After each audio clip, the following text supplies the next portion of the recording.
রাক্ষসী চরণ দুটো দেখেছে, চরণ দুটো দেখে মনে মনে ভাবছে, আহারে এই পুরুষটাকে যদি আমি একটা রাত পেতাম আমার নারী জনম ধন্য হতো। ওই পুরুষটার চরণ সেবা করে। একবারও কিন্তু বাবা ভোগ করার লালসা যাবে না, সেবা আলাদা আর ভোগ বিষয়টা আলাদা।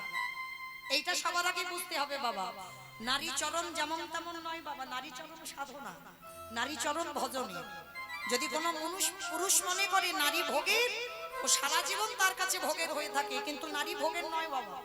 নারী সাধনার বস্তু, নারী আরাধনার বস্তু, নারী ভজনের বস্তু। নারী হচ্ছে শক্তি। ভালো করে তাকিয়ে দেখেন, অসুরদের অত্যাচারে দেবতারা স্বর্গ ছাড়ে। যদি দশভুজা দুর্গা 10 হাতে যদি অসুরী নিধন না করত, তাহলে দেবতারা যেত কোথায়? প্রতিটা নারী হচ্ছে শক্তি, নারীকে ভজন করতে হয়। যেমন করেছিল বাবা চণ্ডী ঠাকুর রামের চরণ ভজন, পেয়ে গেল গোবিন্দ চরণ। একটা নারীর চরণ ভজন করে, একটা নারীকে ভালোবেসে চণ্ডী ঠাকুর গোবিন্দ চরণ পেল। দেখেন জয়দেব গোস্বামী মা পদ্মাবতীর চরণ সেবা করে রাধা মাধবের কৃপা পেল। বিল্লমঙ্গল একজন বার বনিতা পতিতা নারীর চরণ সেবা করে, চিন্তামণির চরণ সেবা করে পেয়ে গেল গোবিন্দ চরণ। শ্রী শ্রী রামকৃষ্ণ পরমহংসদেব মা শারদার চরণ সেবা করত। ভোগ নয়, ভোগ আলাদা, সেবা আলাদা। এই বিষয়টা লক্ষ্য রাখতে হবে। বিবেকানন্দ ভগ্নী নিবেদিতার চরণ সেবা করল। তাহলে নারী ভোগের নয়, নারী সাধনা। তা আজকে শূর্পণখা সুন্দর নারী সেজে ওই দুটো চরণ দেখে লালসা জাগলো, একটা রাত যদি আমি আমার করে পেতাম। এই যে মনে মনে যদি কিছু বাসনা করে বাবা, সেটাও তো তার কানে চলে যায়। ভগবান মনে মনে ভাবছে, আহারে রাক্ষসপুরীতে জন্ম নিয়েও আমার চরণ পাবার লালসা, কৃপা আমি করব। ওই যে যে আমারে চাই তারে আমি চাই, যে না চাই তারে আমি না চাই। তুমি যখন চেয়েছো আমি চাইব। এইবার লক্ষ্যটা পড়লো কোথায়? কোটি দেশ। কোটি দেশ থেকে নয়ন। আর যেই না নয়নে দিয়েছে, ওটা তো অন্য পুরুষ নয়, তিনি পদ্ম পলাশ লোচন হরি রঘুপতি রামচন্দ্র। আর যেই না রামের নয়নে নয়ন দিল বাবা, সঙ্গে সঙ্গে ওই রাক্ষসী সে খাবার কথা কখন ভুলে গেছে। মানে সরাসরি বিয়ের প্রস্তাব, মানে কোনো ঘটক টটক ধরতে হয়নি, সরাসরি বিয়ের প্রস্তাব। এই যে আমি তোমারে ভালোবাসি, আমি তোমাকে বিয়ে করতে চাই, তুমি বিয়ে করবে আমার? ভগবানও তো চালাক কম নয়। ভগবান বলছে, আমি কি করব বলো, আমার কপালটা খুব খারাপ। যদি দুদিন আগে তোমার সঙ্গে আমার দেখা হতো, তাহলে কি জনক রাজার মেয়ে জানকীকে বিয়ে করতাম? করে তো ফেলেছি।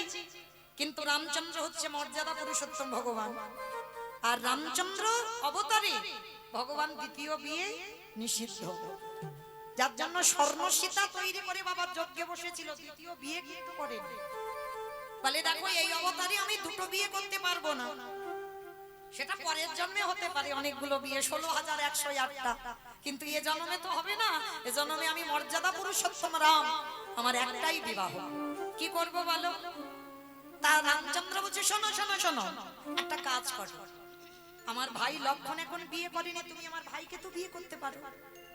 মানে কিরকম ভগবান কতটা বদমাশ দেখো।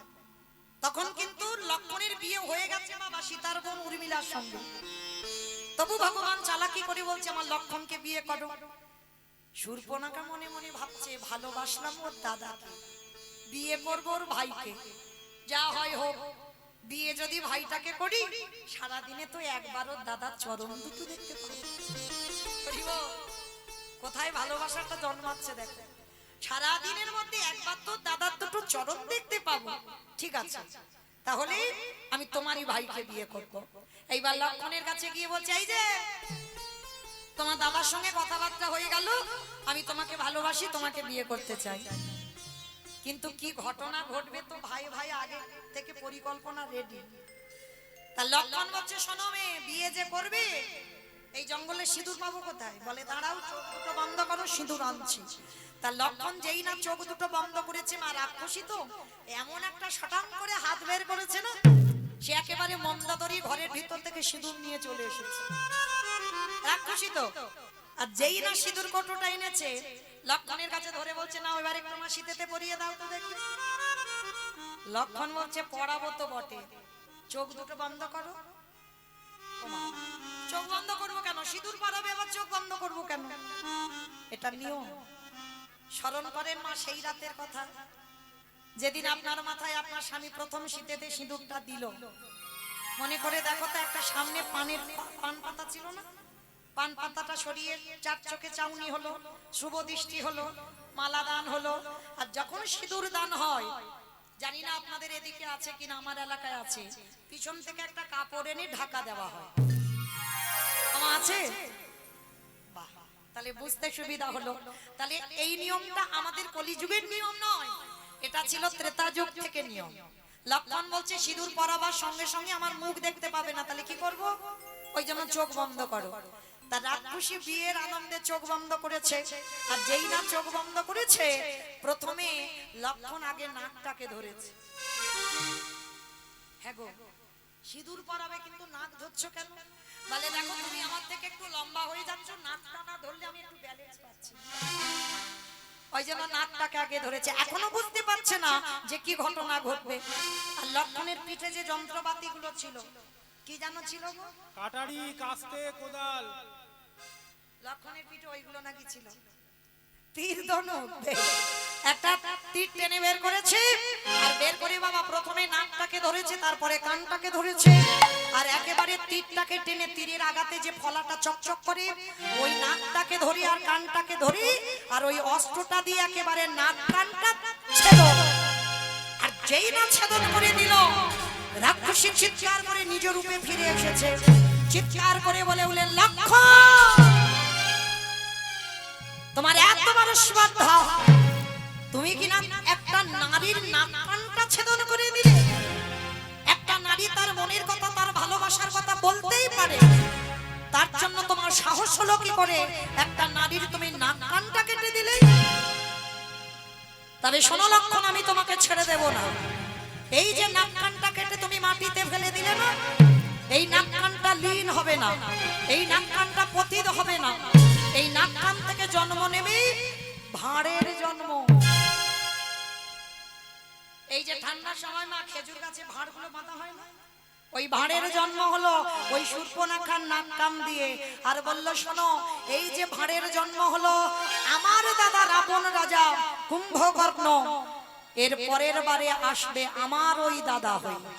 কথা দিলাম, এই যে কলসিটা পড়ে আছে না নাক কান দিয়ে, আমার দাদা যেদিন ওই কলসিতে করে ভাঁড়ে করে মদ খাবে, কথা দিলাম আজ আমার যেমন নাক কানটা কেটে দিলে, সেদিন আমার দাদার হাতে তোমারও এইভাবে রক্ত ঝরবে ঝরবে ঝরবে। মিলিয়ে নেন, কলিযুগে হলো জগাই মাধাই। সেই যে জগাই মাধাই তো বোতলে করে খাইনি বাবা, কলিযুগের ছেলেরা বোতলে খায়, আর জগাই মাধাই বোতল নয় ভাঁড়ে করে খায়। 24 ঘন্টায় 80 ভাঁড়। এ জগতের ছেলেরা বাবা এক বোতল খেলে চিনতে পারে না কোনটা মা কোনটা স্ত্রী, ওইটা ঠিক চিনতে পারে, কিন্তু জগাই মাধাই 80 ভাঁড় করে মদ খেত। আর যখন ওই নিতাই চাঁদ, লক্ষণ হলো তো নিতাই চাঁদ কলিযুগে, যখন নিতাই চাঁদ হরি নাম দিতে এলো, আর জগাই মাধাই কলসিটা নিয়ে মদ খেতে খেতে বলে উঠলো, এ জগা বাবাজি হরি হরি করে নেশাটা ছোট দিয়ে দিন।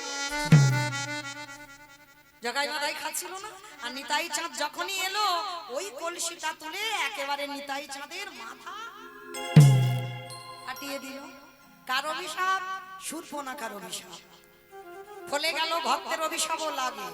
কিন্তু এখানে আমাদের একটা প্রশ্ন রয়ে যায় বাবা, একটা নারী ভগবানকে ভালোবাসার কথা বলতেই পারে, এতে তো কোনো পাপ নেই, এতে অপরাধ নেই।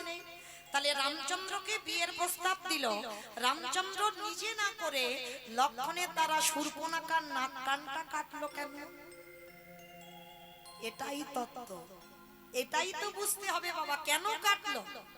এই কেনর কথাটা শোনো মায়েরা। তোমাদের এখানে চন্দ্রগ্রহণ বা সূর্যগ্রহণ হয়? বাহ, আচ্ছা, গ্রহণ লাগলে অন্যের হাড়িতে অন্ন থাকলে পান ফেলে দেয়, ফেলে দেয়। জলের কলসিতে জল থাকলে ফেলে দেয়, ফেলে দেন, আলমারিতে টাকা থাকলে ওটাও ফেলে দেয়। হ্যাঁ, ফেলে দেয়। ওটি বল, ওইটিতে গ্রহণ লাগে না বাবা। অন্যের হাড়িতে লাগলো, জলের কলসিতে লাগলো, আর বলে আলমারিতে কিচ্ছুতে লাগবে না। যদি গ্রহণ লাগার আগে একটা তুলসী পত্র তুলে রেখে দেওয়া যায়, প্রত্যেকটা জায়গায় যদি একটা তুলসী পত্র রেখে দেওয়া যায়, তাহলে বাবা গ্রহণ ছুঁতেও পারে না। আমার এখানে হঠাৎ গ্রহণের কথা কেন এলো? প্রথমে বলে নিয়েছি বাবা কীর্তন নারকেল, এইটা খেয়াল রেখে কীর্তন শুনবেন। তাহলে এই গ্রহণের কথা কেন এলো, তার একটাই কারণ, গ্রহণ লাগার আগে তুলসী দিলে তাতে গ্রহণ লাগতে পারে না। ঠিক তদ্রূপ ওই যে শূর্পণখা রামচন্দ্রের চরণ দুটো দেখে প্রথম বলেছিল, একটা রাত যদি আমি আমার করে পাই, ভগবান তখনই তো গ্রহণ করে নিয়েছে, শূর্পণখা আমার হবে। কিন্তু এই পুরুষোত্তম রামচন্দ্র অবতারে আমি দ্বিতীয় বিয়ে করতে পারবো না। তাহলে দ্বিতীয় বিয়ে যখন করতে পারবো না, তাহলে ততদিনে যদি ওকে কেউ গ্রহণ করে নেয়, তাই এমন একটা কায়দা করতে হবে যেন কোনো পুরুষ ওকে ছুঁতে না পারে, পছন্দ না করে। তার জন্য লক্ষণের দ্বারা নাক কানটা কেটে দুটো জায়গায় তুলসী দিয়ে রাখলো, কেন? কোন পুরুষ যেন ওই নারীটার দিকে নজর দিতে না পারেনি। তাই গৌর হরি বল, হরি বল। কি গো মায়েরা, যদি কারোর দেখা শোনায় যায়, যদি বাবা তার নাক কাটা হয়, নাক অর্ধেক নেই, একটা কান নেই, কোন পুরুষ সুশ্রী দেখতে সে পছন্দ করবে? প্রথম ভাই গিয়ে বলবে, বাবা ওর তো নাক নেই, কান নেই, বাবা চল ঘরে চল।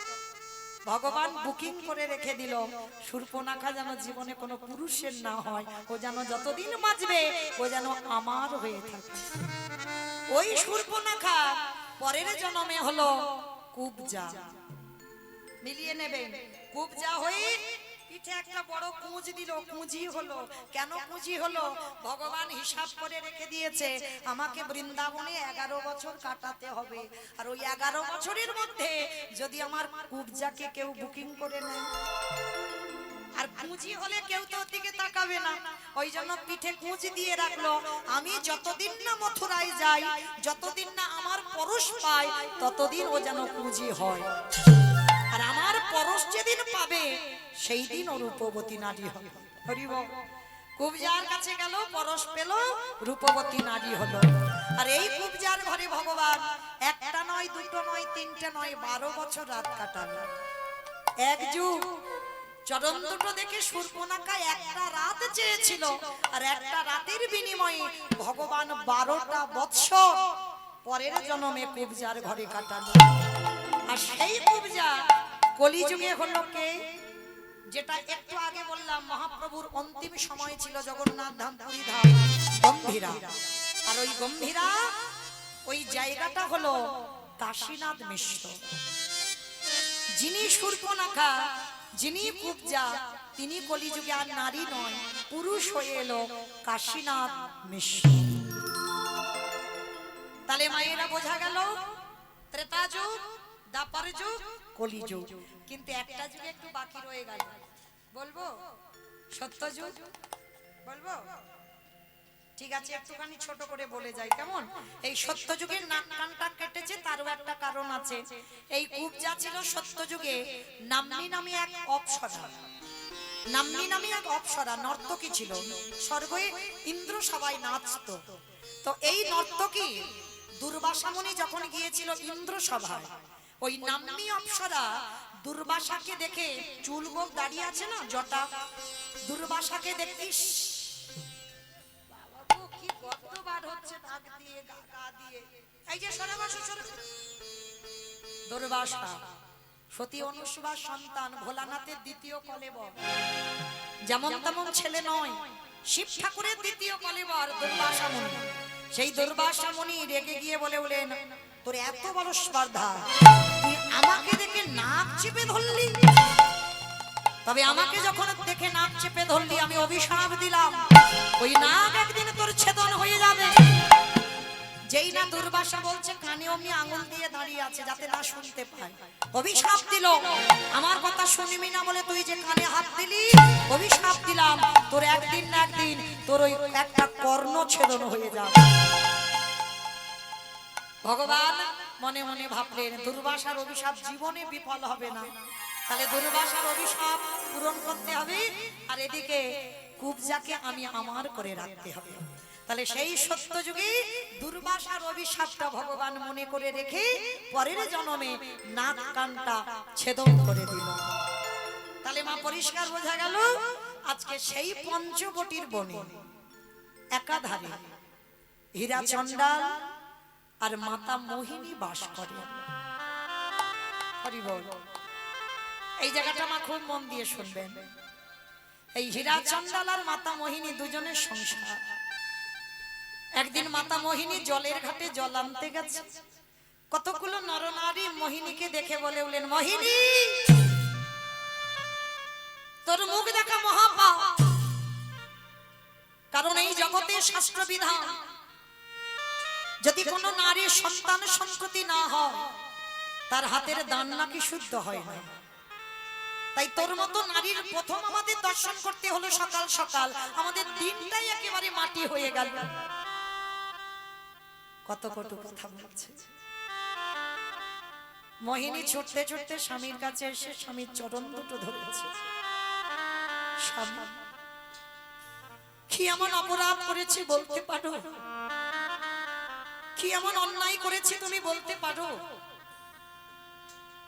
শুধুমাত্র আমার কোনো সন্তান সন্ততি নেই বলে আমার ঘরে কোনো অতিথি আমার হাতের দান নিতে চায় না। সকালবেলা যদি কেউ আমার মুখ দেখে বলে আমার মুখ দেখা নাকি মহাপাপ। বলো না কি এমন অপরাধ করেছিলাম? বলো কেন আমারে কেউ মা বলে না, আমি কেঁদে কেঁদে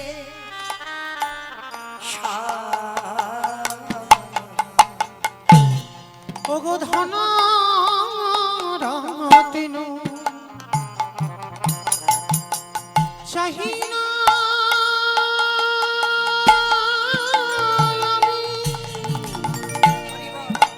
তুমি কৃপা করো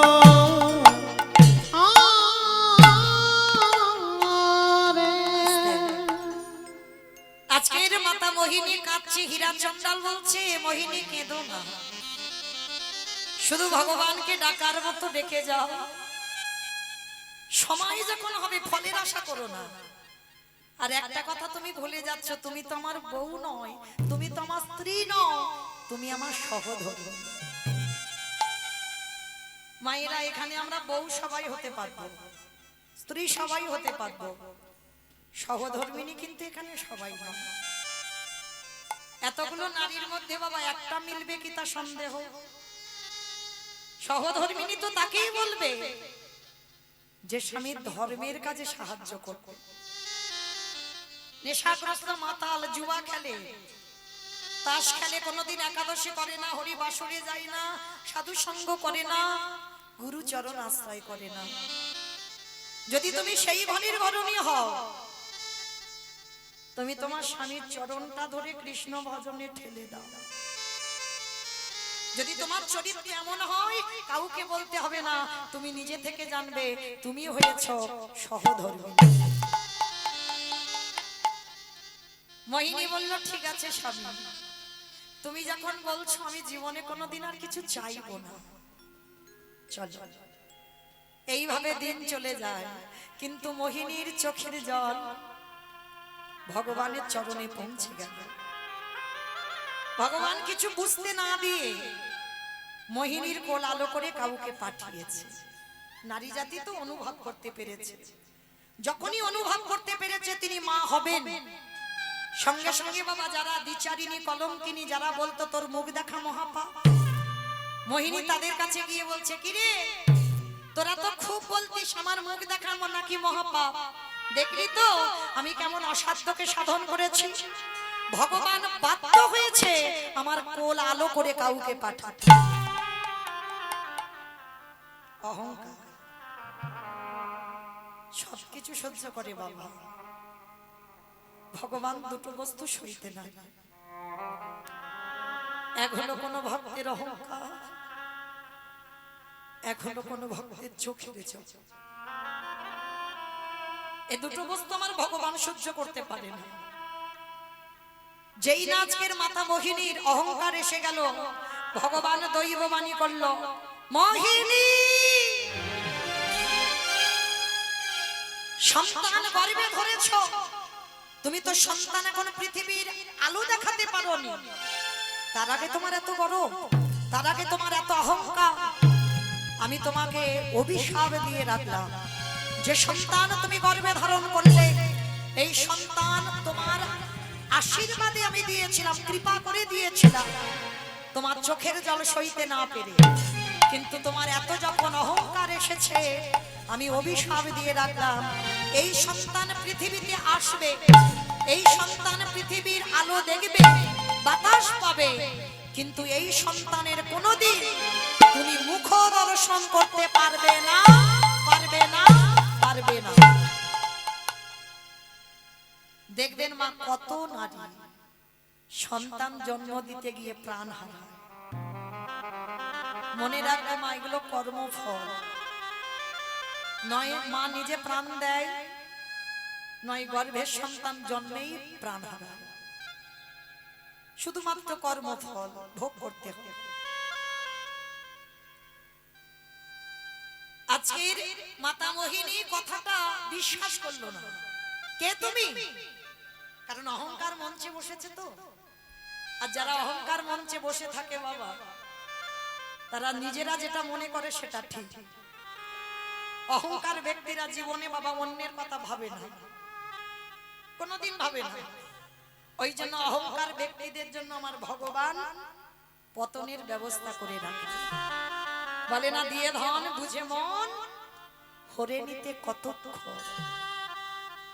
ওই জন্য মা সাবধান, কেউ যেন অভিমান মঞ্চ, অহংকার মঞ্চে বসবে না। ভগবান ওই অহংকার মঞ্চ থেকে মাটিতে ধুলো করে দেবে তোমার। মোহিনীর আজকে দশা ঠিক এইরকমই হলো। ভগবান দৈববাণী করলো, ভগবানের কথাও শুনলো না। ভগবান মনে মনে ভাবলো, দেখবো মোহিনী এবার তুমি কি করো। 3 দিন হয়ে গেল গর্ভবতী মা, কিছু খেতে পাচ্ছে না। মানে সংসারে এত অভাব, হীরা চন্দালি ভিক্ষায় যাচ্ছে, কিছু খাবারই জুটছে না। 3 দিন উপবাস, 10 মাস 10 দিনের গর্ভবতী মা। মোহিনী স্বামীর চরণ দুটো ধরে বলছে, স্বামী বড্ড খিদে পেয়েছে, যাও না আমার জন্য কিছু খাবার এনে দাও, বড্ড খিদে পেয়েছে। মোহিনী, তুমি ভালো আছো তো? হ্যাঁ গো স্বামী, আমি ভালো আছি, আমার একটু খাবার এনে দাও। বেশ, তুমি থাকো ঘরে, আমি এক্ষুনি যাচ্ছি গ্রামে। হীরা চন্দাল বেরিয়ে পড়ল স্ত্রীর বদনে একটু খাবার দেবে বলে। যেই হীরা চন্দাল বেরিয়েছে, ভগবান ডাক দিল, পবন দে, বরুণ দে, ইন্দ্রদেব, যাও তোমরা এমন করে ঝড় বৃষ্টি তোলো যেন হীরা চন্দাল আর ঘরে ফিরতে না পারে। সঙ্গে সঙ্গে বাবা পরিষ্কার আকাশ ছিল মেঘাচ্ছন্ন, চারিদিকে মোহর মোহর বর্ষপাত, চারিদিকে ঝড় বৃষ্টি। এত ঝড় বৃষ্টি, হীরা চন্দাল ভিক্ষা পেল কিন্তু বাড়িতে আসতে পারছে না। আর সেই দিন মাতা মোহিনীর প্রসব যন্ত্রণা শুরু হলো। বিশ্ব ব্রহ্মাণ্ডে যা যা কিছু ঘটে মা, সবই তার চিত্রপটে, তার ইচ্ছাতে ঘটে, কোনো মানুষের ইচ্ছাতে নয়। প্রসব যন্ত্রণায় ছটফট করছে, ঘরে স্বামী নেই, কেউ নেই। আর ওই ছটফট করতে করতে মাতা মোহিনীর কোল আলো করে একটা ফুটফুটে কন্যা সন্তান জন্ম দিল। কিন্তু জন্ম দিয়ে ভগবানের অভিশাপ মতো মৃত্যু হয়ে গেল মাতা মোহিনী। পাশে পড়ে আছে ছোট্ট একটা মেয়ে। আর যেই না মেয়েটার জন্ম হলো, ঝড় বৃষ্টি থেমে গেল। হীরা চন্দাল অবাক, এত ঝড় বৃষ্টি বজ্রপাত সঙ্গে সঙ্গে থেমে গেল, বুঝতে পারলো না ভগবানের ইশারা। এটা বাস্তব বাবা, ভগবানের ইশারা কলির মানুষ বোঝে না, কিন্তু যারা জ্ঞানী ভক্ত তারা ভগবানের ইঙ্গিত ঠিক বুঝতে পারে। আজকে হীরাচন্দ্র স্ত্রীর বদনে দেবে বলে খাবারটা নিয়ে ছুটতে ছুটতে এসে তালপাতার কুড়ে ঘর দরজা ধাক্কা দিচ্ছে। মোহিনী, মোহিনী, ঘুমালে? হ্যাঁ গো, দেখো তুমি খাবার কথা বলেছো না, দেখো আজকের আমি তোমার জন্য কত খাবার রেখেছি, তুমি খাবে না? তুমি তো বলেছো খাবে আমার হাত, তুমি দরজা খুলছো না কেন মোহিনী? কে দরজা খুলবে মা? যে দরজা খুলবে সে তো পৃথিবীতে নেই। তালপাতার দরজা ঠেলা দিল, খুলে গেল। গিয়ে দেখে না মোহিনী অচৈতন্য, পাশে একটা ছোট্ট কন্যা সন্তান খেলা করে যাচ্ছে। হীরাচন্দ্র স্ত্রীর কাছে না গিয়ে কোনোদিন তো বাবা বলা সম্পদ দেখেনি, ছুটে গিয়ে মেয়েটাকে কোলে করে তুলে নিয়েছে। মোহিনী, ও মোহিনী, তুমি বলেছিলে না তোমার মতো একটা কন্যা সন্তান হোক, তুমি চেয়েছিলে তো। দেখো আমাদের অবর্তমানে যে আমার রঘুপতির সেবা করবে তাকে তো তুমি জন্ম দিয়েছ। দেখো একবার হাজারো কথা বলে যাচ্ছে, মোহিনী সারা নেই। যেই না মোহিনীর অঙ্গটা স্পর্শ করেছে, দেখে না শীতল অনেকক্ষণ আগে চলে গেছে, দেহ থেকে প্রাণ ছেড়ে। নাসিকায় হাত দিয়ে দেখলো নিঃশ্বাস পড়ছে না, চিৎকার করে উঠল মোহিনী, দয়া কথা বলো, কথা বলো মোহিনী, কথা বলো, একবার কথা বলো। এ তোমারই কেমন লীলা,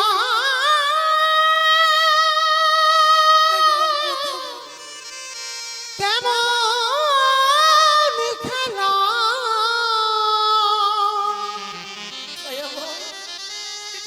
ওগো কৃপা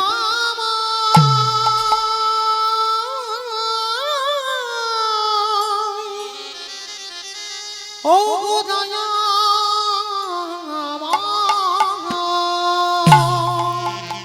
আমি তো তোমার কাছে কোনোদিন বলিনি আমার সংসার দাও, কোনোদিন বলিনি আমার পুত্র বা কন্যা দাও।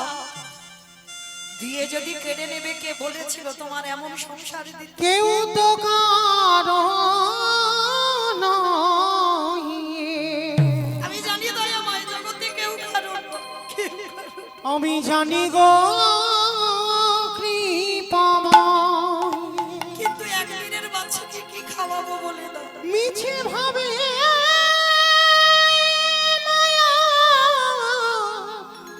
রে সংসার, দিন তো ফুরাবে আধারে নামিবে, কে তোমারে আপন হবে,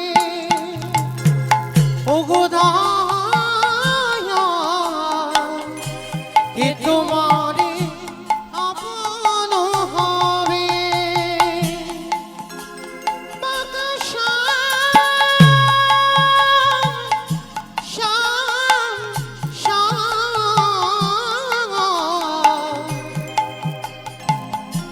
কে তোমারে আপন হবে। একবার ওর মাকে ফিরিয়ে দাও, ওকে আমি কি খাইয়ে রাখবো? একেবারে আমি কি করে ভাবছি বাঁচবো? কৃষ্ণ গৌর গোবিন্দ, কৃষ্ণ নাম করসা, এই ভব সায়রে আকুল পাথারে, তুমি ছাড়া কে আছে আমার? কে তোমার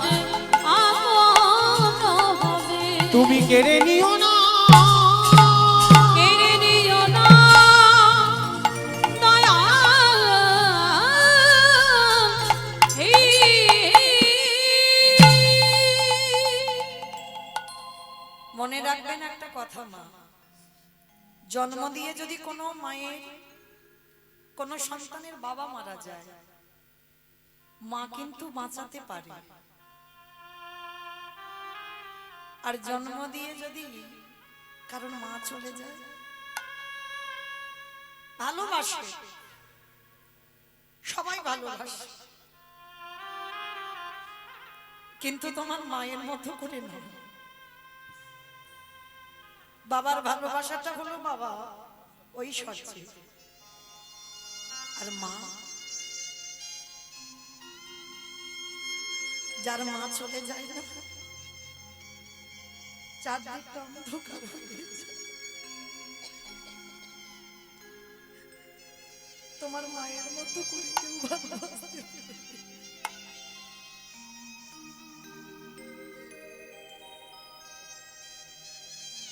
এই মা ডাকটাই এমনই একটা ডাক বাবা, ভগবান এমন একটা সুধা দিয়েছে মা নামে। মা নামে সুধা ঝরে, মা নামে সুধা ধরে, মা বড় সুধার সমান, ডাকিলে জোড়াই আইসে খোদা। মা উচ্চারণ করলেই হৃদয়টা দেখবে দুলে ওঠে, যদি সত্যি তোমার মাতৃত্ব থাকে। তবে বাবা, সন্তান জন্ম দিলেই কিন্তু মা নয়, এটা খেয়াল রাখতে হবে। তাহলে জগতে এমন দশা হতো না। আজকে একদিনের বাচ্চাটাকে নিয়ে স্ত্রীর দাহ কাজ সম্পূর্ণ করলো। দয়াময়, কষ্ট দাও, দুঃখ দাও, জ্বালা দাও, যন্ত্রণা দাও, কিন্তু সহ্য করবার মতো শক্তিটুকু তুমি দিও। ছেলেটাকে মেয়েটাকে নিয়ে বাবা মনে মনে ভাবছে একে খাওয়াবো কি। মা হলে ভাবতে হতো না, কোন রকমে মেয়েটাকে মানুষ করতে পারতো, কিন্তু মা তো নেই। একদিন লোক দেবে, দুদিন দেবে, এক সপ্তাহ দেবে, 15 দিন দেবে, তারপর খাচ্ছে। ভগবান মনে মনে ভাবলো জগতে ভক্তকে পাঠালাম, ভক্তরে আহারের ব্যবস্থাটা তো আমার করে দিতে হবে। স্বর্গ থেকে একটা কাম ধেনুকে পাঠিয়েছে মা। এই কাম ধেনু তার একটা কাহিনী আছে বাবা। কাম ধেনুর কাছে যে যা চাইবে, সোনা দানা, টাকা পয়সা, মণি মাণিক্য, খাবার, ঘর বাড়ি যা চাইবে, কাম ধেনু তাকে তাই দিয়ে দেবে। স্বর্গ থেকে ভগবান হীরাচন্দালের ঘরের কাছে কামধেনুটাকে পাঠিয়েছে। আর কামধেনুর কাছে গিয়ে হীরাচন্দাল একটা পাত্র নিয়ে গাভীটার কাছে বলছে, গাভী, আমার একটা কন্যা সন্তান আছে, একটু দুগ্ধ দিবি। যেই না বাটিটা রেখেছে বাবা, দুগ্ধ দহন করতে হলো না, আপনি থেকে বাটিটা ভরে গেল। প্রতিদিন টাইমে গাভীটা আসে আর দুধ দেয় আর চলে যায়। সবই তো ভগবানের ইশারা। টাইমে দুধ দেয় আর চলে যায়, মানে একটা মা যেমন সন্তানকে মানুষ করে, ওই কামধেনুটা এসে ঠিক ওই রকম করে দুধ দিয়ে চলে যায়। ভগবান মনে মনে চিন্তা করলো, দেখি দ্বিতীয়বারে তো পরীক্ষা নিতে হবে, ঘষে মেজে নেবে না ভক্ত কেমন। এই জগৎ সংসারে মনে রাখবেন মা, যারা লক্ষ্মী, কালী, দুর্গা, সরস্বতী ভক্ত তারা পার আছে, কিন্তু যারা কৃষ্ণ ভক্ত, যে করে আমার আশ তারে করি সর্বনাশ। সর্বনাশ নয়, জীবনে ভগবান সর্বনাশ করে না, সর্বনাশ। সর্বনাশ বানান আলাদা, সব নাশ বানান আলাদা। যে করে আমার আশ তারে করি সর্বনাশ। কি নাশের কথা বললো? আত্মীয় পরিজন, বন্ধু বান্ধব, জায়গা জমি, প্রতিপত্তি, সম্পত্তি সব একে একে কেড়ে নেবে, পথের ভিখারি করে দেবে বাবা। যারা কৃষ্ণ ভক্ত হয় তারা জীবনে কোনোদিন পাথর সেটিং করা ঘর বানায় না, খেয়াল রাখবেন। এই যে আপনারা বলেন না কীর্তনিয়ারা বুঝি খুব বড় বড় কৃষ্ণ ভক্ত, একটা কীর্তনিয়া কৃষ্ণ ভক্ত নয়। সব দেখে এসো বাবা, বড় বড় তালা তৈরি করেছে, একতলা, দুতলা, তিনতলা, চারতলা, পাথর সেটিং করা ঘর। তাহলে কি তারা কৃষ্ণ ভক্ত? কৃষ্ণ ভক্ত যে হবে বাবা, জীবনে পাথর সেটিং করা ঘরে থাকবে না। আর যদি তুমি পাথর সেটিং করা ঘরে থেকে যদি তুমি ভক্ত হও, ভগবান চেষ্টা করবে কবে ওর ওই ঘর থেকে টেনে বের করে দেব, রাস্তার ভিখারি করে দেব, ওর আশ্রয় থাকবে না, ওর আপন বলতে কেউ থাকবে না। শেষের দিনে কৃষ্ণ ভক্ত যারা হয় তাদের একাকী হয়ে যেতে হয়। আর মনে রাখবেন বাবা, ভজনের পথে চলতে গেলে তোমাকে একাকী হতে হবে। একাকী হয়ে নিরজন জায়গায় বসে কৃষ্ণ ভজন করতে হবে। আর সেই ভজনটা হবে তোমার সঠিক ভজন। আজকের হীরা চন্ডাল দ্বিতীয়বারই পরীক্ষা শুরু হলো। মেয়েটার বয়স দাঁড়ালো 6 বছর। বাবা হীরা চন্ডাল মেয়েটার নাম রেখেছিল জানিস মা, আমার বলতে যা কিছু আছে সবরই, আমার বলতে যা কিছু আছে সবরই। মেয়ের নাম দিল সবরী। 6 বছর বয়স। ঘরে রেখে বাবা গেছে ভিক্ষায়। আর ভগবান দ্বিতীয়বারে পরীক্ষা, প্রথমবারে তো মাকে কেড়ে নিল জন্ম দিয়ে, দ্বিতীয়বারে পরীক্ষায় ওই পাটা লেগেই ঘরের কোণে প্রদীপ ছিল, প্রদীপটা উল্টে পড়ে গেছে। তালপাতা, শুকনো তালপাতার ঘর, আর ওই তালপাতার ঘর দাউ দাউ করে জ্বলে উঠেছে। সবরী মা ঘুমাচ্ছে, মাত্র 6 বছর বয়স। দাউ দাউ করে যখন জ্বলছে, স্বর্গ থেকে সেই যে কামধেনুটা মনে মনে চিন্তা করছে কি সবরী তো ওই ঘরের মধ্যে আছে, দাউ দাউ করে জ্বলছে। স্বর্গ থেকে কামধেনুটা ছুটে এসে বড় বড় শিং দিয়ে সবরীকে জাগিয়ে দিল। সবরী জেগে উঠে ডাক দিল আগুন আগুন আগুন আগুন। চারিদিকে আগুন আগুন করে চিৎকার করলো। গাভীটা বের করে নিল সবরীকে, আর ওই পুড়ে ঘরটা পুড়ে ছাই হয়ে গেল। গাভীটা উদরের নিচে রেখে দিল, যেমন একজন মা সন্তানকে আঁকলে রাখে। হীরা চন্ডাল ভিক্ষা করে ঘরে ফিরছে মনের আনন্দে। মা আজকের মা নেই, মা হারা। মেয়েটাকে খাওয়াবে, নিজে খাবে। ওগো ভগবান তুমি এখনো কেন গো নীরব হয়েছ? তোমার সৃষ্টি তোমার বিধান মানে না তোমার সৃষ্টি তোমার বিধান মানে না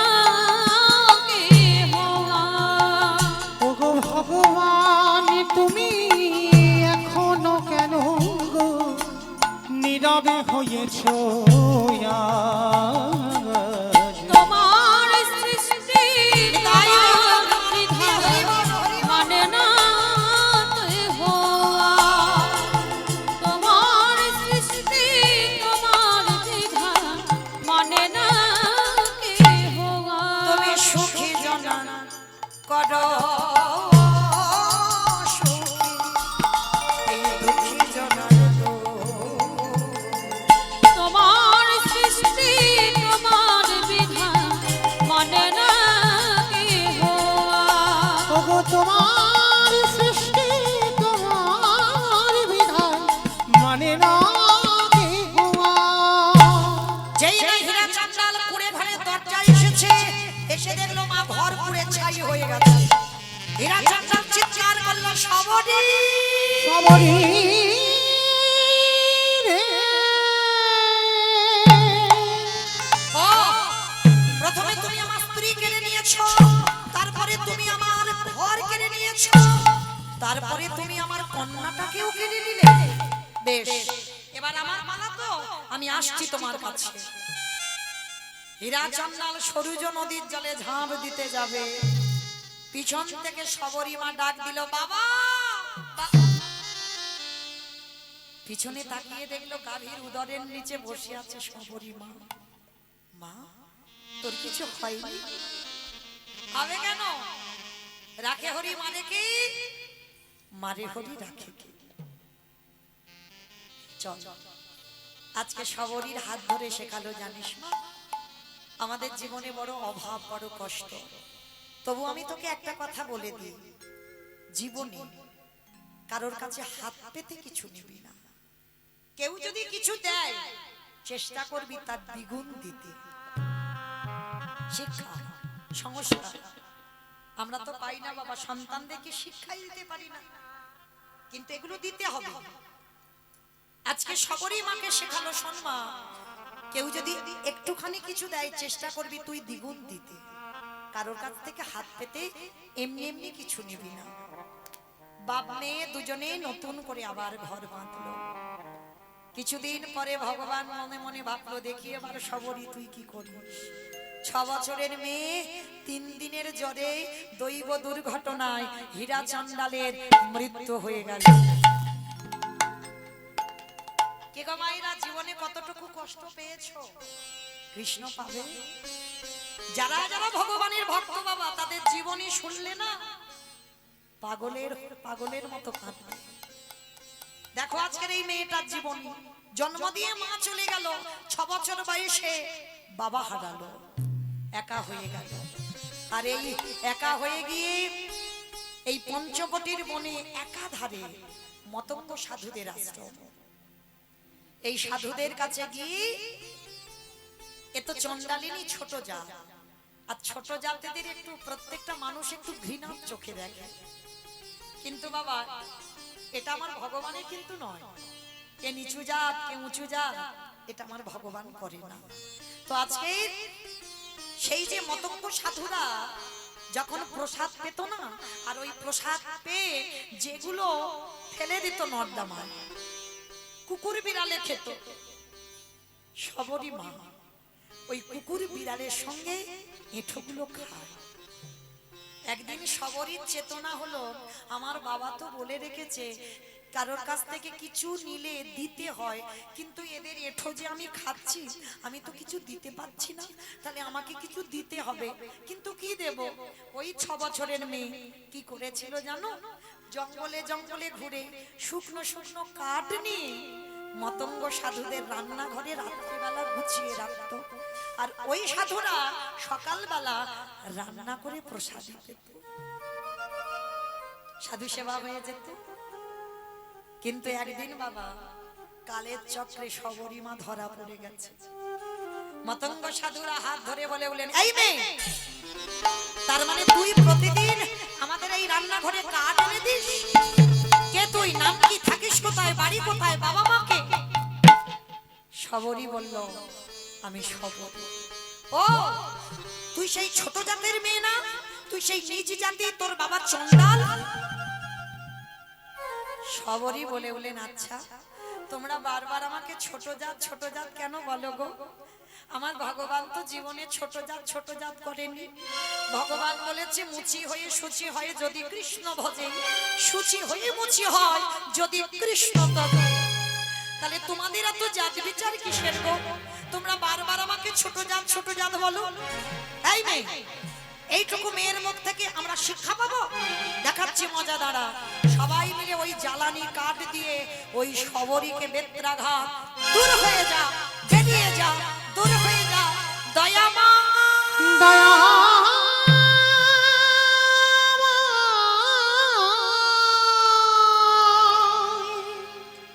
এত মারা মেরেছে না, মেয়েটার সর্ব শরীর থেকে রক্ত ঝরে ঝরে পড়ছে। আর ওদের মধ্যে দিয়ে বাবা একজন সাধু ছিল, যার নাম হচ্ছে রামানন্দ স্বামী। এই রামানন্দ স্বামী হচ্ছে সবরী মার দীক্ষা গুরু। সবরীকে বুকে জড়িয়ে ধরেছে,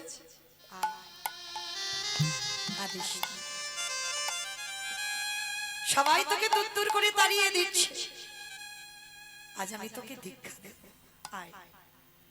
কর্ণ বলে দীক্ষা দিল সবরী মা। আর শোন, যা কিছু খাবি, যা কিছু করবি, যেটাই খাবি আমার প্রভু রামচন্দ্রকে দিয়ে খাবি। কি মায়েরা, আপনারা দিয়ে খান তো? ভগবানকে দিয়ে খান? আমি শুধু থালা ভর্তি করে দিতে বলিনি। এখানে আমরা সংসারী মানুষ, সবাই তো প্রসাদ ভোজি নয়, সবাই তো দিয়ে পেতে পাচ্ছি না। তো যারা দিয়ে পাচ্ছেন না, তাদের উদ্দেশ্যে বলি, দরকার নেই, যা কিছু খাবে সমস্ত কিছুটা নিয়ে একবার বলবেন ভোজনেচ জনার্দন। আর এই ভোজনেচ জনার্দন বলা মানে আমার আগে আমার গোবিন্দ সেবা হয়ে যাবে। একটু যদি জলও খান, একটু কপালে ঠেকিয়ে বলবেন ভোজনেচ জনার্দন, অবশ্যই করে বলবেন। আজকে সবরীকে শেখাচ্ছে সবটা দিয়ে খাবে। সবরী বলছে, গুরুদেব আমার কাছে তো কিছু নেই। কে বলেছে রে তোর কিছু নেই? তোর যেটা আছে সেটা কারণ নেই। সেটা কি গুরুদেব? ভক্তি। তোর কাছে ভক্তি আছে, যেটা দিয়ে ডাকলেই আমার রামচন্দ্রকে বাঁধা যায়। সবরী মাস শুরু হলো ভোজন। মায়েরা প্রতিদিন জঙ্গলে জঙ্গলে ঘোরে, গাছ থেকে ফল পাড়ে, ওই ফলগুলো খায়। যেটা টক, যেটা তিতো সেটা নিজে খেয়ে নেয়, আর দেখে নেয় যেটা মিষ্টি সুস্বাদু সেটা রেখে দেয় ঝুড়িতে, রাম এলে খাবে। আস্তে দেখেছেন কোনোদিন এরকম ভালোবাসা করেছেন আমার ভগবানের সঙ্গে? এরকম ভালোবাসা কেন করেননি গো? বাজার থেকে আঙ্গুর ফল এনেছেন, এত টক খেতে পাচ্ছেন না, লবণ দিয়ে খেতে হচ্ছে। দোকান থেকে মিষ্টি কিনে এনেছেন, গন্ধ। তাহলে যেটা তুমি খেতে পাচ্ছ না সেটা আমার ভগবান খাবে কি করে? আগে নিজে দেখে নাও তোমার উপযুক্ত কিনা, ওটা আমার বিশ্বাস। আমি কারোর কথা বলছি না বাবা, আমি আমার কথা বলছি। আগে নিজে দেখে নাও, যদি ওটা তোমার উপযুক্ত হয় তবে আমার ভগবান খাবে। আর যদি তোমার ওটা উপযুক্ত না হয়, যদি তোমার জিহ্বায় স্বাদ না লাগে, তুমি ভগবানকে দেবে, ভগবান খাবে কি করে? প্রতিটা মানুষের ভুল ধারণা, বলে আগে আমি খেলে ভগবান খায়। ভুল কথা, সম্পূর্ণ ভুল বাবা। তার উজ্জ্বল প্রমাণ সবরী মা দেখিয়ে দিয়েছি। যা কিছু খায়, এবার যেটা টক সেটা নিজে খেয়ে নিচ্ছে, যেটা তিতো হচ্ছে ফল সেটা নিজে খেয়ে নিচ্ছে, যেটা মিষ্টি সুস্বাদু খুব স্বাদ দেখে নিল সেটা ঝুড়িতে রেখে দেয়। আর অর্ধেক অর্ধেক খাওয়া ফল কি থাকে? পচে যায়, পোকা হয়ে যায়, নষ্ট হয়ে যায়। আর যেগুলো শুকনো হয়ে যায় সেইগুলো ঝুড়িতে রেখে দেয়। সবরী মা দেখতে দেখতে বয়স হয়েছে, মা চুল পেকে গেল, দন্ত পড়ে গেল, চামড়া আলগা হয়ে গেল, লাঠি ঠুকে ঠুকে হাঁটে, কোমরে আর বল নেই। কিন্তু ঝুড়িতে রেখে দিয়েছে ফলগুলো। কবে বলতে কবে আমার রাম আসে, আর রাম এলে আমি তো ফলগুলো দেব। কি বাবা, এমন ভক্তি যদি কারো থাকে, ভগবান আর থাকতে পারে? ছুটে আসবে না দুয়ারে? লক্ষণকে সঙ্গে নিয়ে রামচন্দ্র এসে গেছে সবরী মার দরজায়। ডাক দিল, সবরী, সবরী। কে কে ডাকলো আমায় সবরী সবরী বলি? দেখ আমি তো রাম এসেছি। কোমর ভেঙে গেছে, লাঠি ঠুকতে ঠুকতে, বয়স তো, দুবারে এসেছি। রাম, প্রভু এসেছো, প্রভু তুমি এসেছো আমার দুয়ারে। বসতে দেবে কোথায়? কোনো জায়গা নেই। তাড়াতাড়ি ছুটে গেল গাছতলায়, শুকনো পাতা এনেছে। শুকনো পাতা পেতে দিয়ে বলছে, প্রভু এসো এসো, বসো আমার দুয়ারে বসো। ভগবান এসেছে না, কি করবে বুঝতে পারছি।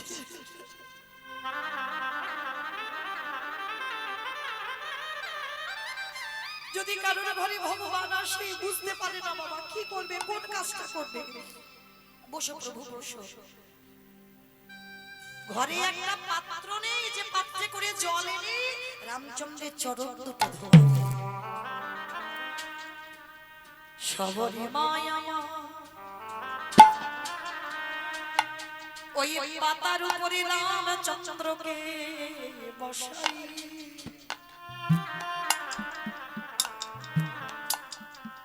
ওই রামচন্দ্রের চরণ জলে হৃদয়ে ঘটে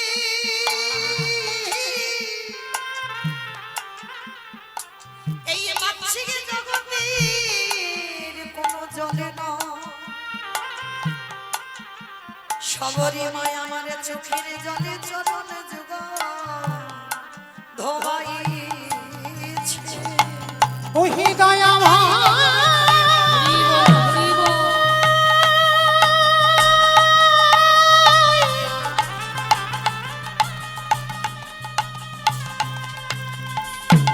তোমারই আশা পথে নয়নে দিকে কত কাল আমার কেটে গেল বুঝি এত কালে পটে এই অভাগিনী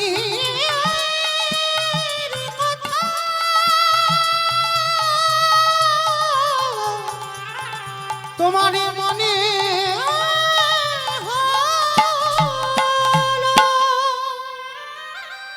চোখের জলে চরণ দুটো ধৌত করে দিল আঁচল দিয়ে চরণ মোছালে যদি ব্যথা লাগে মাথার কেশটা খুলে দিয়েছে রামচন্দ্রের চরণ দুটো মুছিয়ে দিল ভগবান বলছে মা সবরি কিছু খেতে দিবি মা বড্ড খিদে পেয়েছে খেতে দিবি প্রভু তুমি এই কাঙালি এই ছোট জাতের হাতে খাবে ছু কে বলে ছোট জাত আমি ওই ছোট জাতেরই হাতে খাবো বলে ছুটে এসেছি দে না ছুটে গেল ঘরে আর ঘরে গিয়ে বাবা দেখছে সেই ঝুড়িতে যে ফলগুলো শুকনো হয়ে গেছে খাওয়া ফল অর্ধেক করে সবরই খেয়ে রেখেছে ওই ঝুড়িটা এনেছে ঝুড়িটা এনে ওই একটা খাওয়া ফলে নিয়ে হাত আর রামের বদনে উঠছে না কোমর ভেঙে যাচ্ছে সবরই মা ঢুক করে কেঁদে উঠলো দয়াময়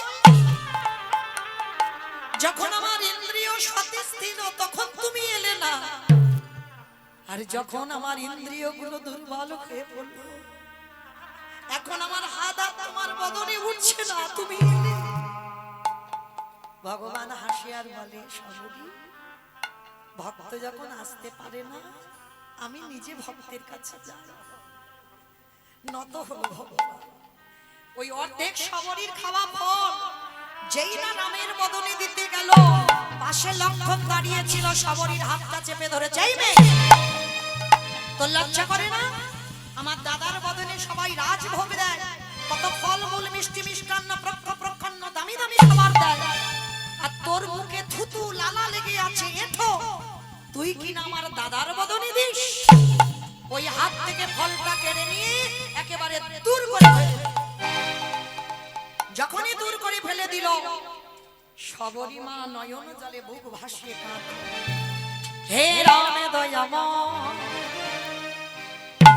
তোমার চরণে আমার একটাই নিবেদন একদিন যদি তোমারে ভালোবেসে থাকি আজ তোমার ভাই যেমন আমার মুখের থুতু লালা লেগে আছে তোমার বদনে দিতে দিল না কিন্তু তোমার ভাই দেখলো না এর মধ্যে কত প্রেম ভক্তি ভালোবাসা মাখানো আছে এ রাম দয়াময় যে ফল তোমার ভাই ফেলে দিল ওই ফল থেকে একটা গাছের জন্ম হবে আমি অভিশাপ দিয়ে রাখলাম সত্যি যদি ভগবানকে ভালোবেসে থাকি যেদিন তোমার ভাই মৃত্যুর সঙ্গে যেদিন লড়াই করবে এই গাছের ফল না হলে এই গাছের পাতার রস না হলে তোমার ভাই কোনোদিন প্রাণে বাঁচবে না দয়া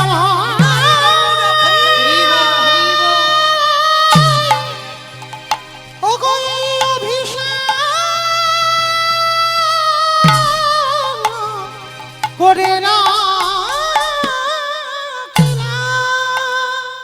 অভিশাপ দিল সবরী মা ফলটা লক্ষণ যেখানে ফেললো বলল গন্ধমাদন পর্বত আর ওই গন্ধমাদন পর্বতে গিয়ে সবরী নেঠো ফল থেকে জন্ম নিল বিশল্য করলি পাতা।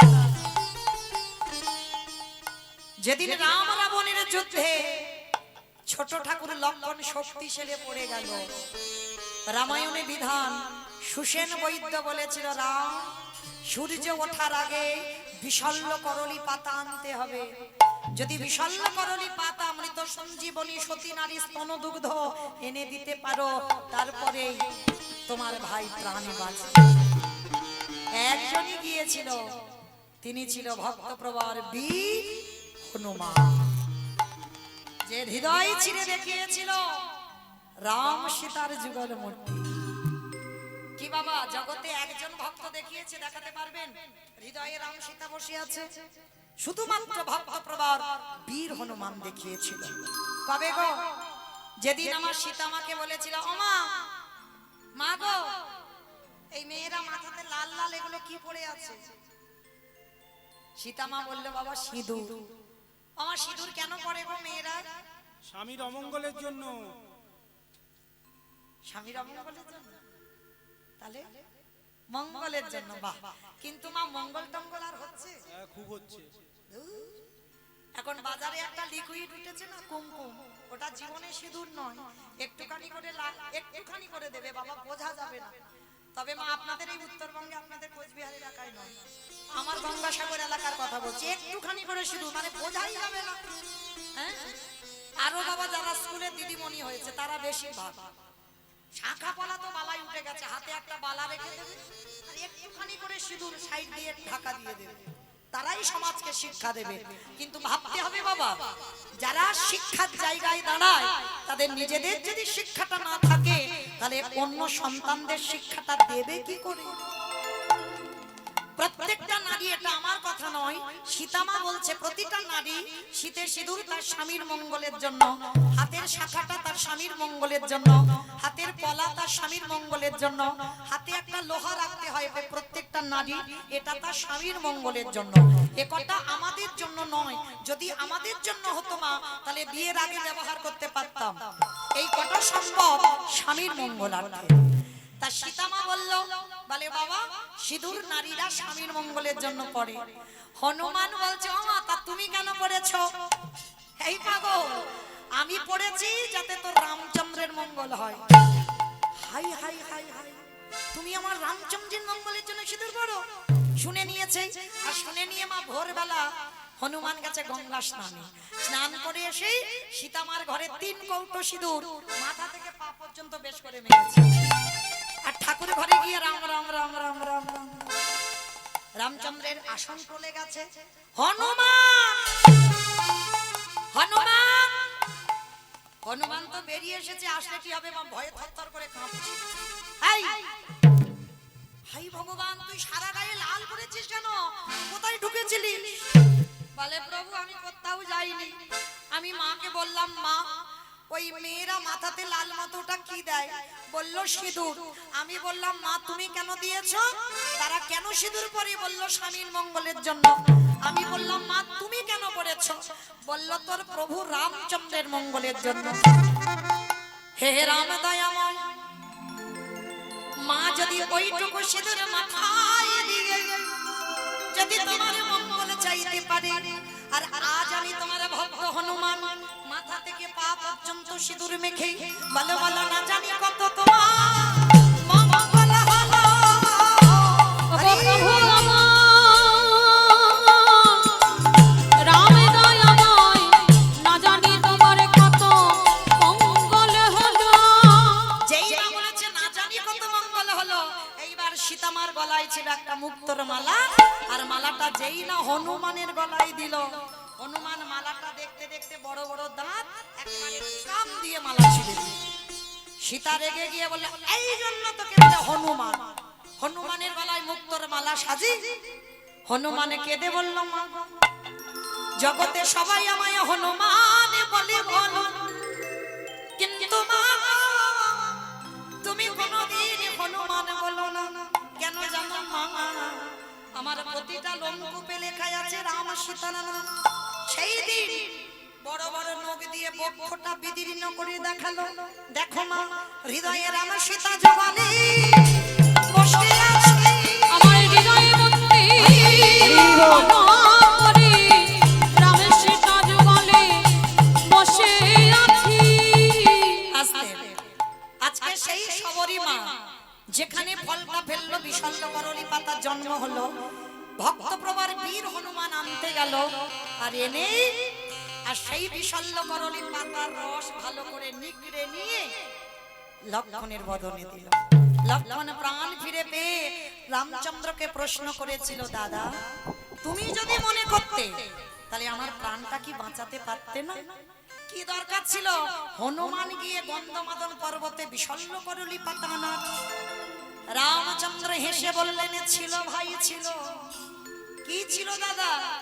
এই জগৎকে আমি দেখিয়ে দিলাম, আমি মনে করলে আমার ভাইকে আমি প্রাণ দিতে পারতাম, বাঁচাতে পারতাম, কিন্তু কেন বাঁচালাম না জানো? এই জগৎকে আমি দেখালাম আমি ভক্ত বড় ভালোবাসি, আমি ভক্তের জন্যে সব করতে পারি, ভক্ত বড় ভালোবাসি।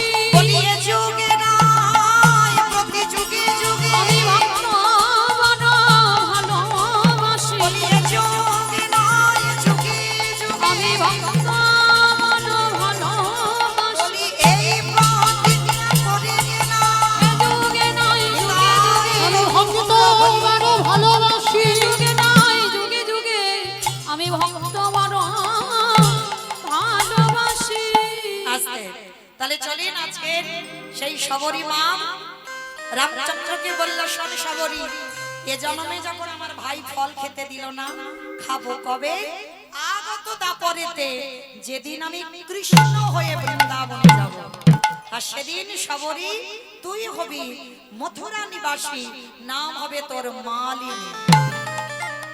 আর মালিনী হয়ে ফল বিক্রি করতে আসবি আমার ব্রজে, আর যখন আমার কাছে আসবি আমি হামাগুড়ি দিয়ে তোর হাতের ফল আমি নিজে থেকে খাবো। আর কথা দিলাম সেদিন গোপাল দুমুটো ধান ফলবালির আঁচলে দিয়েছিল, আর সেই ফলবালি মথুরায় গিয়ে দেখলো সে ধান আর ধান নয়, সোনার ধানে পরিণত হলো। আজকে সবরীর বয়স হয়েছে, বলল প্রভু তুমি একবার তোমার রূপ নিয়ে দেখা দাও। সীতারামে ভজলে হে মনুবা, একবার সীতারামে ভজলে মনুয়া, ও সীতারামে ভজলে। আস্তে মায়েরা বিদায় কাল চলে যাব, আবার রাত্রি 8:30টার সময় আপনাদের সঙ্গে দেখা হবে। তোলো দেখি একবার হাত সবাই সবাই। সীতারামে ভজলে হে মনুবা, একবার সীতারামে ভজলে মনুয়া, আরে রহমত কি জরুর লেনে করে, মাতা কি জরে দিলে এহি জব সবে করে খানা।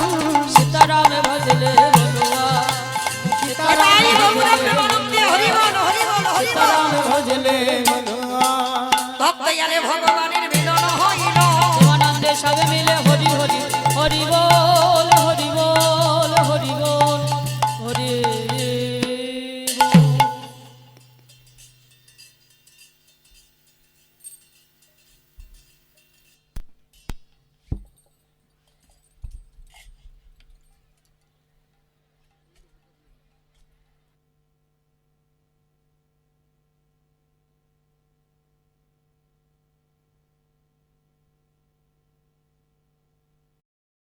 জয় জগৎ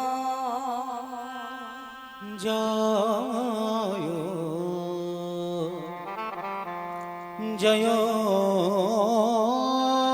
জগ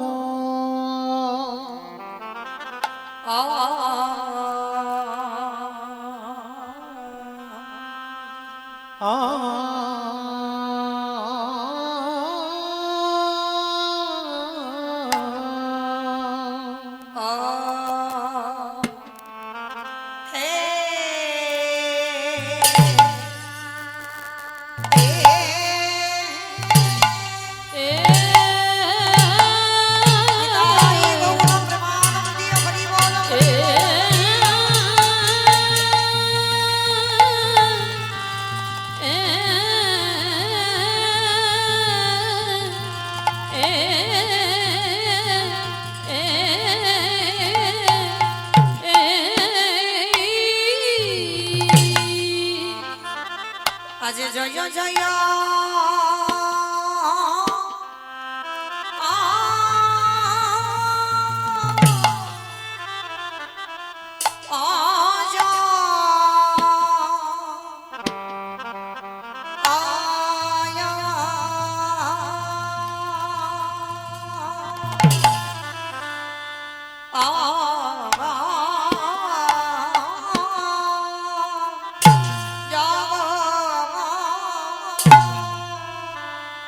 আহা জয় জয়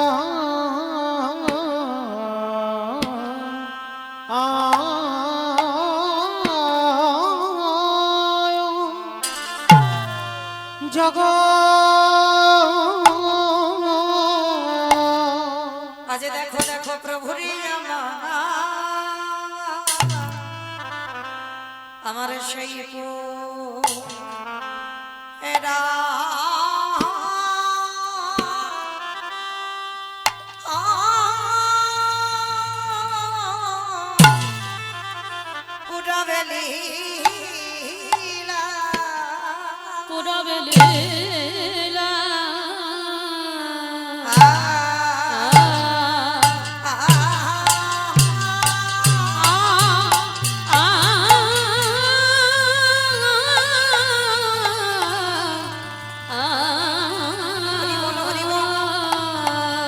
প্রভুরি আমারে পুরাবে লীলা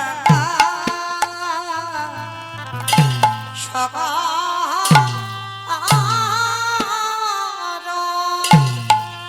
অস্মরণে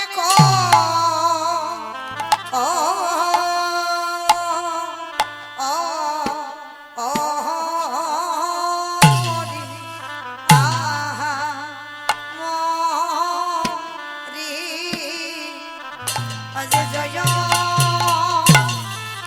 জয় জগন্নাথ ও মরি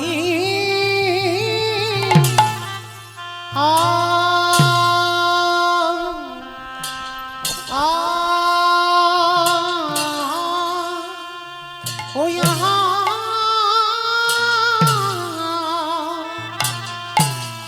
ও यहाँ রে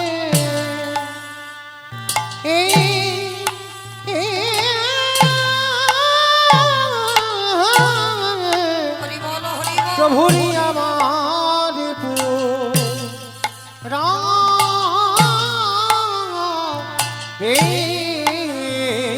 ভাব পুরা বের ভাব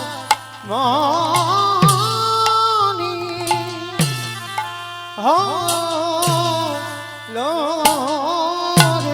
আহা মরি জয় জয় জগন্নাথ হরি আ আ আ আ আরে এই প্রভু রামা লীলা আ আ পুরব লীলা সর হলো আহা মরি জয় জয় জগন্নাথ মরিয়া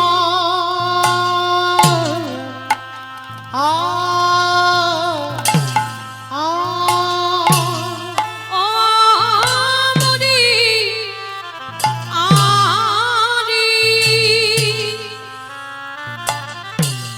এ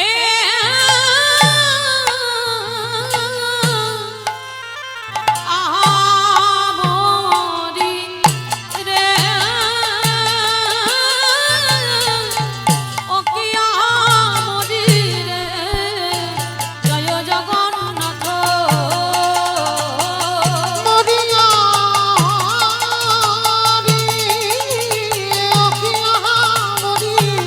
রে জয় জগন্নাথ মরি আরি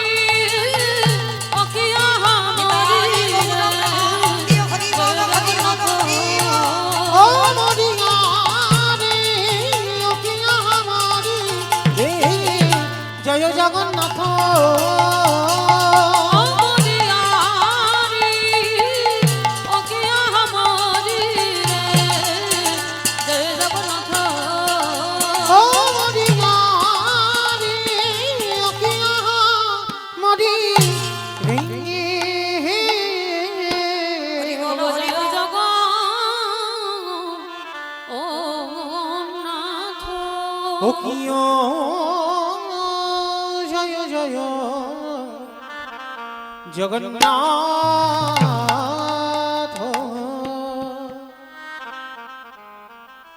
আজ জয়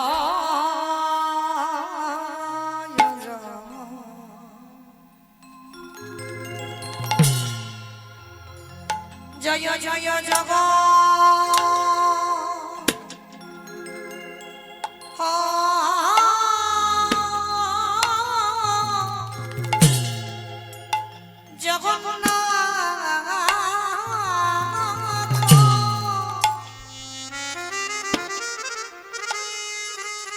প্রভু আমার সচি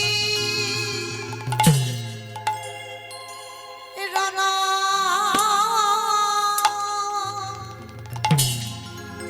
নন্দ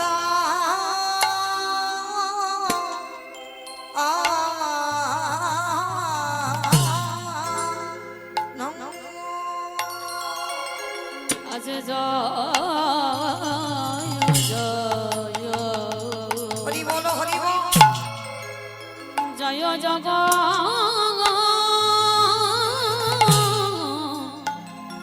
নাথ উলুধ্বনি বাইরে প্রেম সে আমার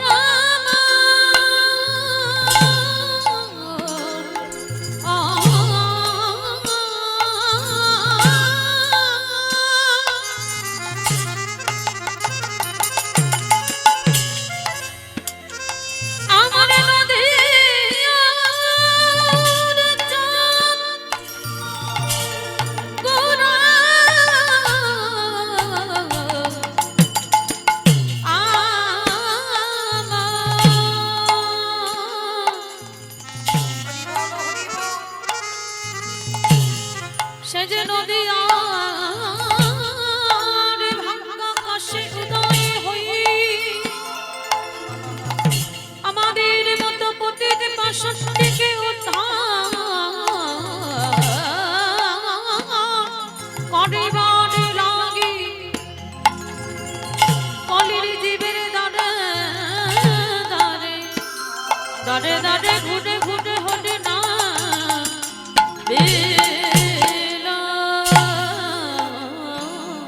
আহা জয় জয় হরি বল হরি বল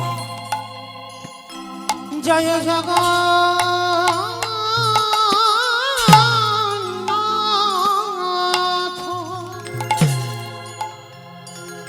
প্রভু আমার সখী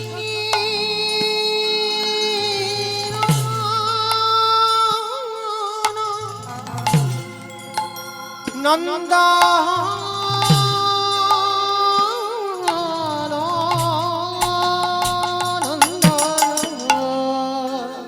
আবার ত্রিভুবন করে জাগার চর চর চর ওগো চরণ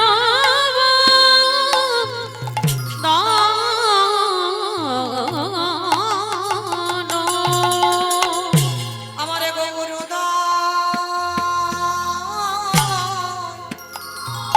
উদয় হয়েছে আমার গৌরদা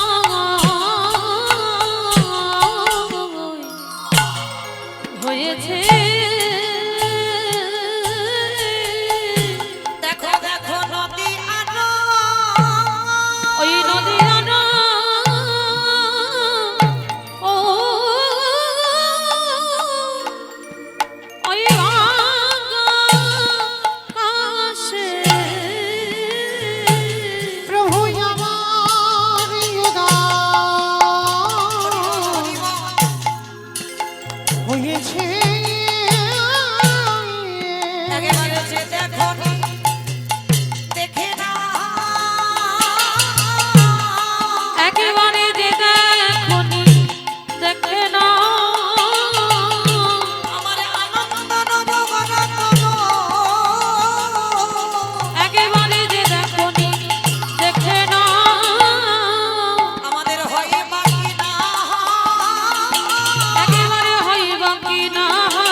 হরি বল এলো গৌর নিতাই দেখো এলো গৌর নিতাই আহা ত্রিভুবন করে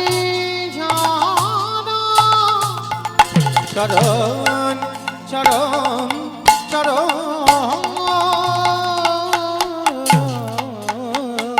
অগচরণ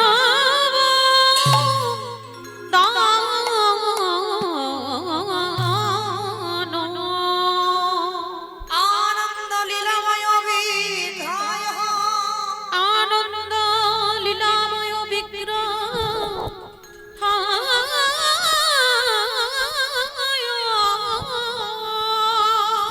হে দিব্য ছবি সুন্দরায় হে মা দিব্য ছবি সুন্দরায় তস্মৈ মহাপ্রেম রস প্রদান চৈতন্য চন্দ্রায় নমো নমস্তে চৈতন্য চন্দ্রায়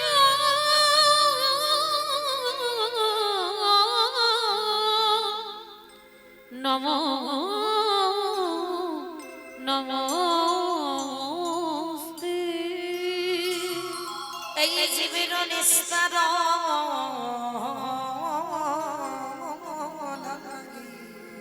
নিস্তার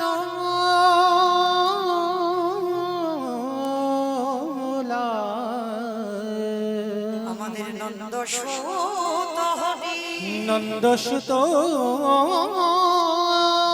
হরি ভুবনে প্রকাশ এই ভুবনে প্রকাশ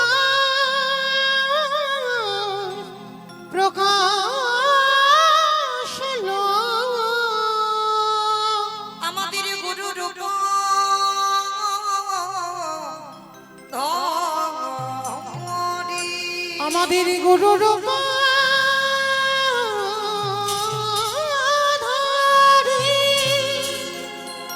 আমাদের গুরু রূপ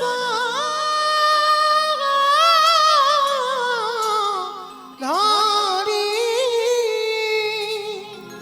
আমাদের গুরু রূপ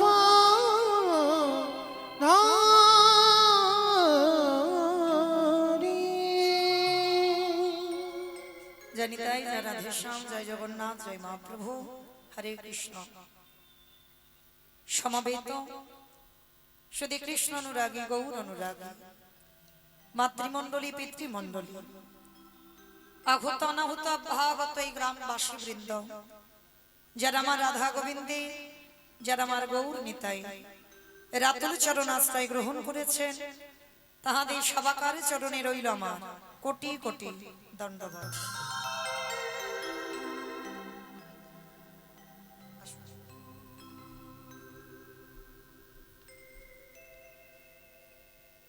হরে কৃষ্ণ।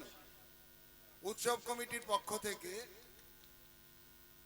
এখনকার শিল্পী কীর্তন সম্রাজ্ঞী শ্রীমতী মৌমিতা ঘোষকে বরণ করে নিচ্ছি।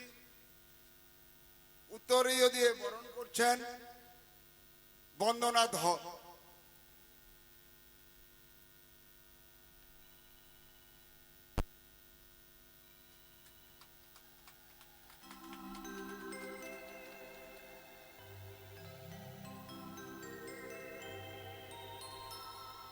এবার পুষ্পস্তবক দিয়ে শিল্পীকে বরণ করে নিচ্ছেন মুন্না ভদ্র।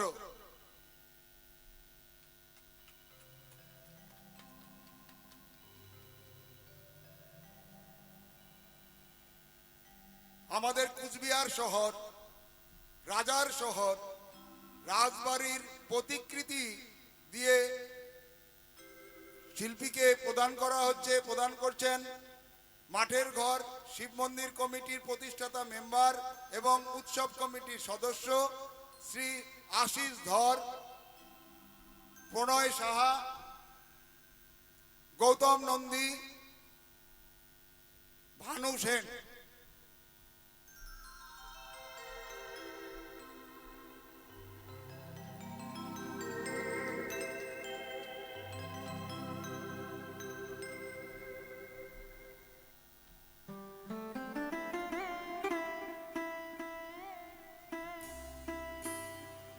নিতাই গৌর কৃষ্ণ প্রেমানন্দে হরি বল হরি হরি বল, বল হরি বল। হরি বল।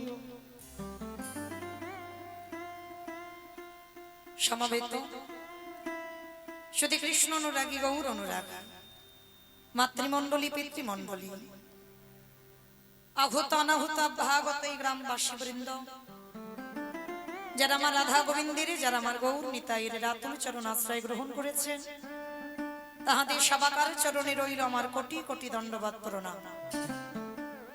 তারপরেই জানাই বাবা, আমি আমার পিতামাতার চরণে, আমার শিক্ষা গুরু দীক্ষা গুরুর চরণে অনন্ত কোটি কোটি দণ্ডবাদ প্রণাম। তারপরে যাদের কথা না বললে বাবা সব থেকে বড় ভুল হবে, সব থেকে বড় অপরাধ হবে।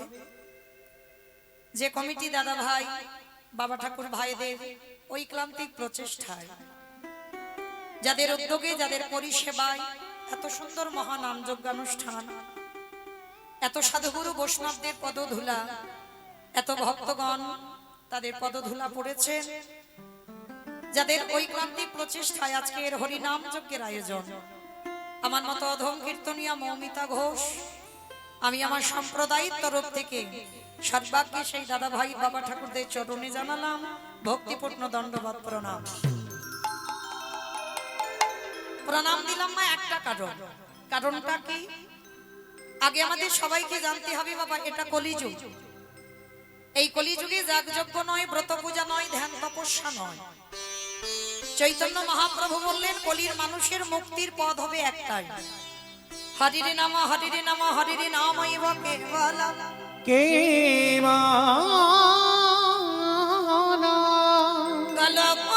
কল্পনাস্তে বা নাস্তে বা নাস্তে বা গতির অন্যথা। গতির কলির মানুষের হরিনাম ছাড়া গতি নাই, গতি নাই, গতি নাই।